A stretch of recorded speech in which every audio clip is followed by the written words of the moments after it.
Today, January 18th, 2012, many websites and individuals alike have come together in opposition of a couple pieces of legislation currently being circulated through the U.S. Congress. SOPA, an acronym for the Stop Online Piracy Act, is a bill being debated by the House of Representatives, and PIPA, short for the Protect Intellectual Property Act, itself short for Preventing Real Online Threats to Economic Creativity and Theft of Intellectual Property Act, is a bill on its way through the Senate. While both of these pieces of legislation are said to be aimed at combating the web-based piracy of copyrighted content like that of movies, music, and television shows, having either of the two signed into law at this point would prove disastrous to what is the freedom of information we've all come to expect from the internet. In effect, the passage of either of these two bills would pave the way for a future of internet censorship, allowing any major corporation to block content they deem to be a violation of their copyrights, but not only the content itself. As opposed to the Digital Millennium Copyright Act, with either SOPA or PIPA passed in their current forms, now the website hosting that content would be threatened with legal action and removal from domain name systems for that single offense, effectively putting it out of business. Does that sound bad enough? Well, it gets worse. Even websites that do so much as link out to copyrighted content hosted on other sites could be held accountable for violations and shut down. In short, every single website that allows user-generated content would be under the constant threat of prosecution, and with that, unable to sustain their business model and forced to shut down. Sites like YouTube, which actually do an extremely good job of policing content and removing that which is copyrighted, could still end up some of the first targets of major media corporations looking to act on the powers given to them with these bills, as regardless of how advanced a system there is in place on a site to combat copyright violations, there is simply no way to catch 100% of instances.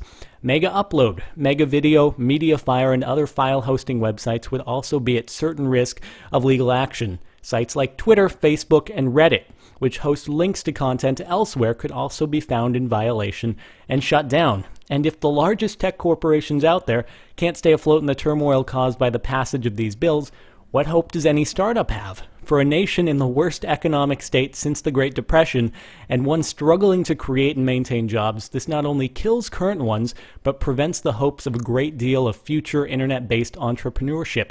How productive is that? Yet another disastrous consequence of these bills is the fact that their implication would be global.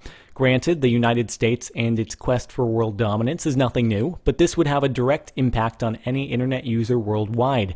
Any US-based tech company shut down as a result of these bills would obviously be shut down to any international traffic, as their servers would no longer be in commission. And conversely, any international-based website found in violation could be blocked from US ISPs, and should that website be highly dependent on US traffic, it could be unable to sustain itself and forced to shut down. Yet another way jobs could be lost. Needless to say, piracy is an issue, but this is not a solution. This is simply the result of pressure from corporate media lobbyists and a $90 million+ payoff to Congress, love Hollywood. It's also the first major attempt at limiting the freedom of information available on the internet. Corporations, if your goal is to actually stop piracy, there are better ways of accomplishing it. Take those $90 million and use it to help create a distribution platform that is better than the illegal alternative.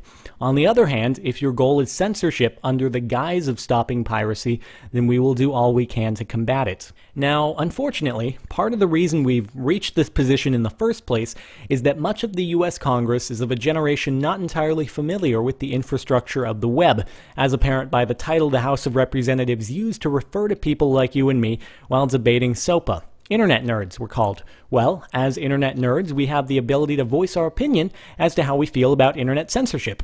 In the description, I've linked a great deal of resources that you can use to learn more about and help to combat these bills. Sign a petition, contact your local representative, boycott the products of companies supporting these bills, or simply spread awareness to your friends. If you enjoy the internet in its current form, if you enjoy sites like Google, Facebook, YouTube, Twitter, Reddit, Mega Upload, Wikipedia, any one which hosts user-generated content, if you enjoy my videos, then let them know. Thanks for watching, and I'll see you guys later.